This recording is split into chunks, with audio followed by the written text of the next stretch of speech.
Meteorite pickaxe. I know there's actually, that's another thing that didn't make it back from the first game. You know, meteorite ore. And also having swords crafted in the first game sort of way. Okay, let's get back out and come back down with a bit more bread for the last bit of loot.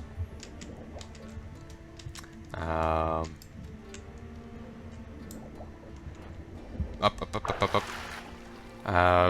There, you know, getting the blue runes, red runes thing, and whatnot. They changed in the second game you couldn't get swords made.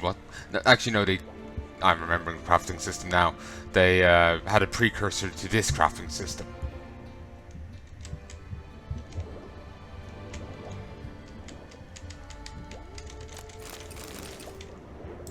Honeysuckle. Wasn't honeysuckle also in the first game? I know there's been old runes reused here previously. Old stuff reused in the base game. It's just I'm seeing a few references to the initial game, to the first game in the series, and so I'm seeing them. You know, I'm just extra vigilant to other ones. Like, you know, the Darkest Spores being back, the Bargeists, you know.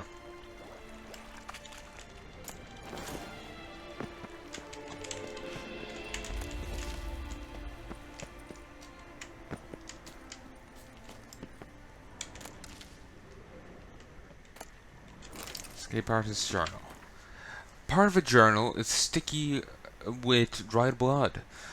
22nd day of the month of Burke. The worst part of my work is not that I have to crawl through cesspits, jump from great heights, dive into canals, be tied up, untied, lashed, burned, tortured, have my fingernails ripped out or scraped off while digging tunnels barehanded. No, none of that's the worst. Worst is if I've got to document it all, then hide the notes from the guards. Each escape must be noted down in detail, otherwise my employers won't have a basis for releasing my pay. The work of an professional escapologist is not easy, my friend. Day 25. 25th day of the month of Burke. This time I was given a contract in Toussaint.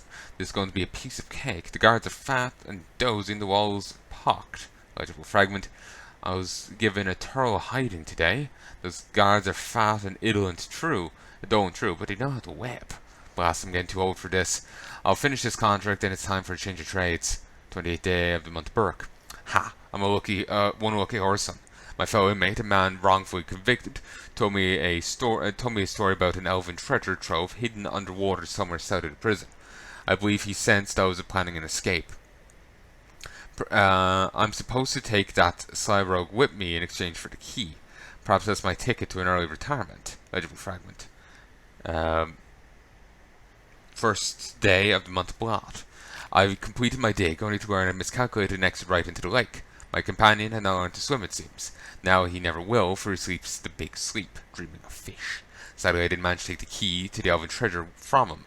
Took all my strength to get back to our cell, where a pack of guards were waiting for me. They knocked out a few of my ribs and a handful of my teeth, but I should heal. 11th day of the month of Blat. Things are good. They moved me to another cell. Bars on the windows, so the days when elves ran Toussaint. So I'll loosen those rust-rotted rods this evening, and then it's into the lake. It's a long drop, true, but that's no worry for me. Then I'll report back to my employer and check out with that tale about treasure. If all goes well, I'll soon be done with Escapology.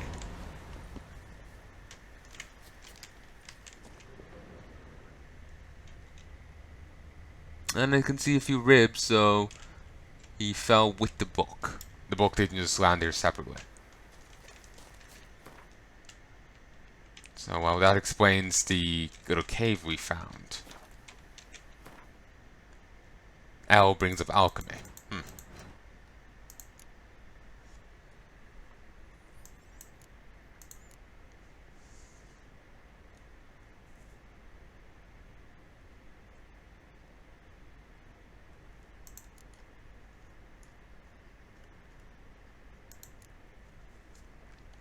Wandering around outside the prison, Grold came upon a desiccated human skeleton.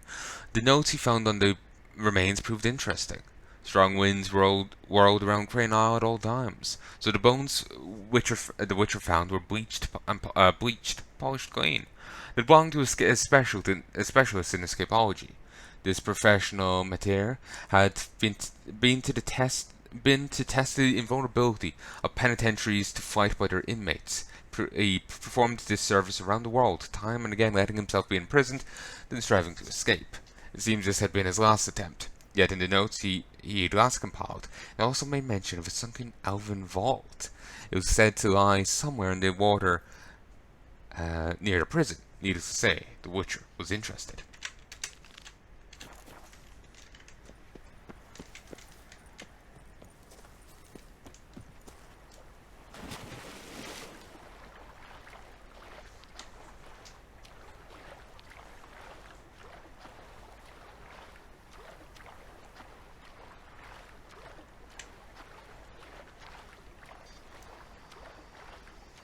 Apparently you can complete Cyberpunk 2077 without killing anyone.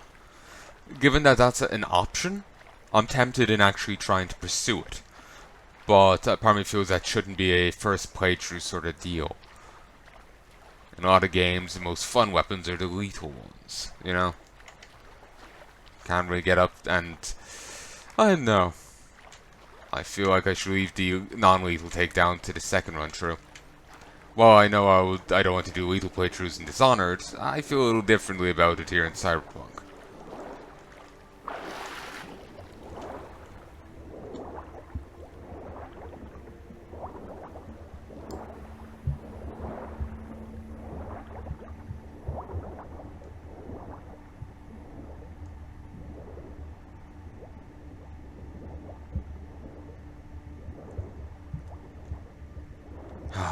Thank you for a bit of air.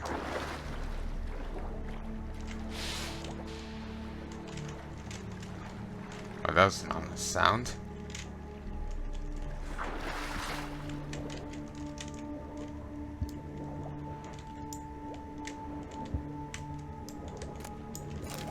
There's crowns and thorns here. Seems a bit odd, but it's probably just so we aren't dealing with trying to exchange ancient elven currency.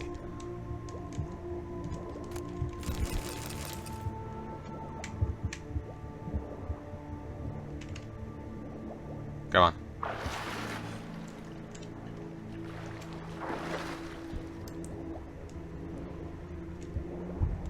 Trying to exchange ancient elven currency would probably be more than a little difficult.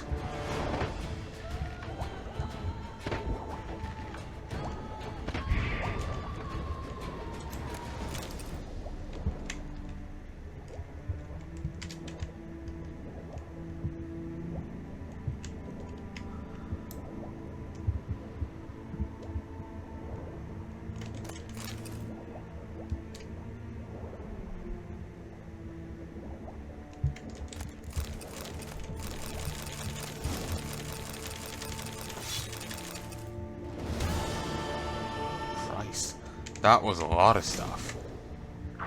Mutagen transmuter? Green to red.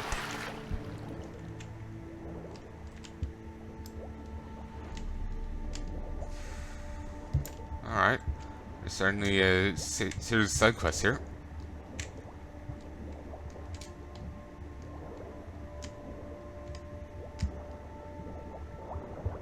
You know that side quest in the first Witcher, where the second Witcher, where those guys do some experiments on you and you're meant to meet them, you know, in the years, you know, a few years later. Wonder if you can ever continue that, because there's, you know, like Witcher 3 doesn't take place years later, you know? Like, does that just go nowhere or what?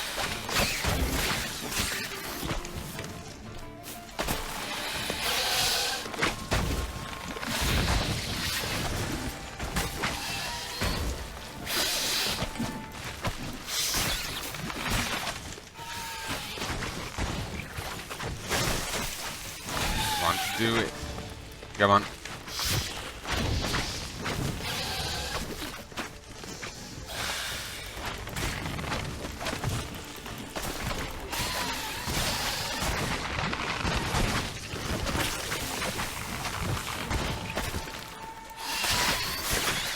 certainly I couldn't continue it because the guys died in my playthrough.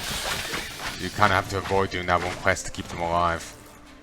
Or do the quest but kill the people, you know, the Guardians at the start. Arca spores will sprout again. Should destroy the area if I want to get rid of them for good.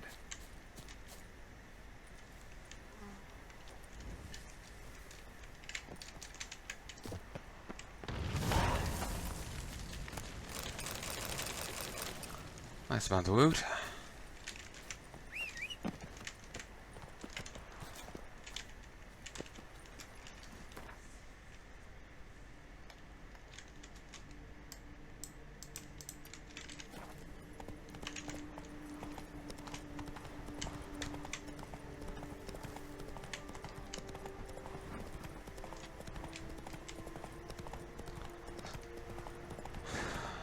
Let's check out the wanted poster over, wanted sign over here. Oh, so a little bit further. We'll continue on foot.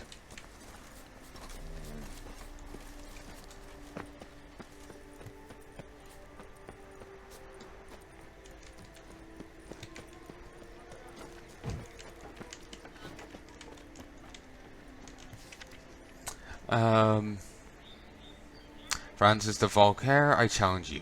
You syphilic scroller of spurious slander, I've read your lampoon of my rhyme scheme theory and challenge you to a literary duel.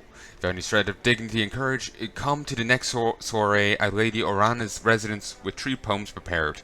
Recite in turns, then subject yourselves to the judgment of the literary men and women present. Not respectfully, as you deserve no respect, and no signature, as you know very well who wrote this message. It's a Ye Olden rap battle. Fantastic. Announcement from the Ducal Guard. Due to the Knight's tourney being held, it is kindly requested travelers do not provoke Knights around to challenge him to any duels. Non-adherence will be penalized.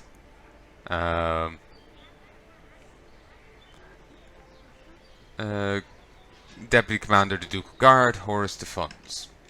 Probably because they'll just mess with the tourney. Awkward if, you know, a knight ends up getting done in or what have you. Or injured and can't participate. Hey there, knight. Travelled from afar to visit our beautiful land? Your shining armour will lose its shine en route. Perhaps in one of those rowdy skirmishers you knights love to throw yourselves into, paying no heed to how much your armour suffers as a result. Well, you're in luck, for no matter the cause or the extent of damage, I can fix it. My prices are very reasonable, especially compared to those in Beauclair, where we'll be lucky to pay just an arm and a leg. Come to me, and you won't regret it. Ocean the Armourer. Announcement.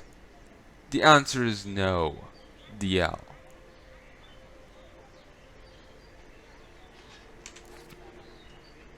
That cocksucking Count Monair insists on fucking up Gwent, so I've decided to fuck him and organize a tournament of my own. I cannot promise you all Monair's finery, for I ain't as rich as that bastard. You can be damn sure, however, that unlike Monair's, we'll play the one and only true Gwent, with no shitty Skellige faction. Aki Raffiberg. Yeah, there's a Skellige deck you can make here. Though, remember at the auction house, even if you have the deck before you go to the auction house, you actually can't have the complete thing. Can't actually say that you prefer the Skellige deck. Hortense Vineyard closed until further notice. During an attack by hideous creatures resembling overgrown insects, the owner of Hortense Vineyard sustained serious injuries. As the threat is still present, Hortense Vineyard will close until further notice. Our sincere apologies.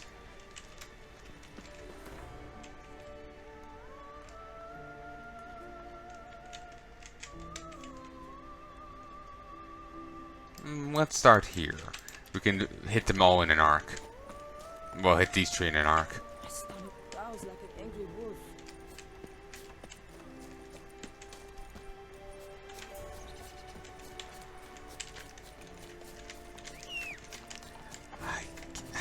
I'm sorry, I'm still just gutted here that Geralt's story is done. After this.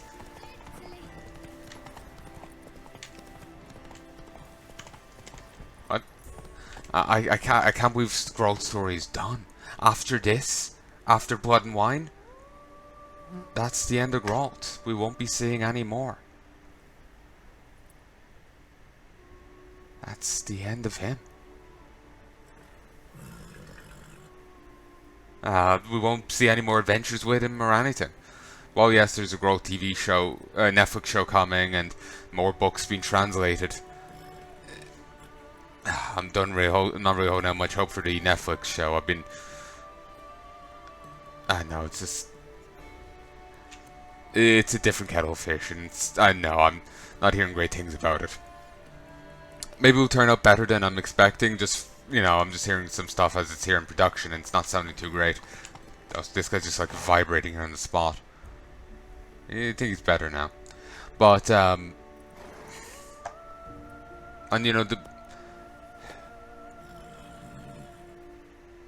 know, I'm drawing kind of a mental distinction between the Geralt of the books and the Geralt of the show, because I haven't seen the show and I haven't read many of the books. I've played through these 3 games and put so many hours into them. I played through the first game twice. I played through these 2 once, and put hours upon hours into it. And I'm really attached to the character of Geralt within these games, and it's just gutting me that this will be the last we see of him, barring a cameo to one extent or another in Thronebreaker. I'm assuming it's just a cameo because his story's meant to be over, so it's probably just he probably just turns up for a little bit. So yeah, it's just gutting me that his story is over. We'll presume we get another Witcher, but it's not going to be focused on him. It's going to be focused on someone else. It could be Ciri, it could be anyone else, but probably a character we haven't met yet. But that's the end of his story. We probably very well will never see Zoltan again, Dandelion, Yennefer, Triss, Shani. So I've gotten really attached to the setting and the characters, and while it's possible we may see some of them again, it's in all likelihood it's probable that we mightn't see any of them again. We don't know what they'll do to Witcher 4, and even if that indeed happens. So I'm just gutted, because like I said, I've grown quite attached to them over the games. Oh, again, more references to the first game.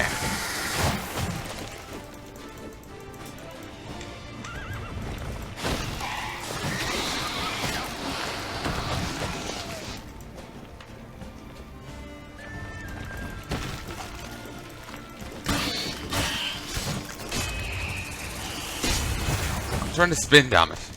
He's not a full stamina.